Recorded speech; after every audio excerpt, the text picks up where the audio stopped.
Республика ауыл хуҗалыгының йыллык эшчәнлегенә йомгак ясалды. Казан экспо залында Тормак министрлыгының киңәйтелгән коллегия утырышы булды.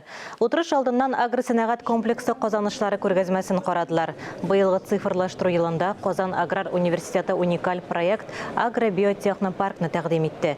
Югары уку йорты һәм зур авыл хуҗалыгы компаниясе белән студентларның практикасын оештыру турында килешү төзелде.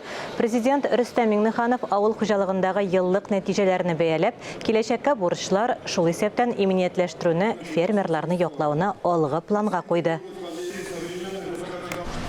Без күп кенә өлкәләрдә алдынгы булып калдык.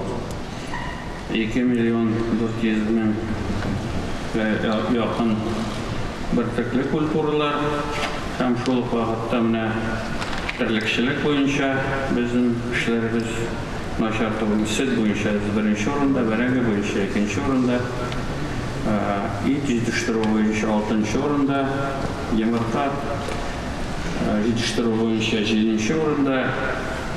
Аңа карамастан менә игенчелек безнең авыррак килеп чыкты. Шуңа күрә без бу сезнең зур хезмәт, нинди генә авырлыклар булмаса да, бу авырлыкларны бергә җиңеп чыктык сезгә. Бу хезмәтегез өчен зур рәхмәт.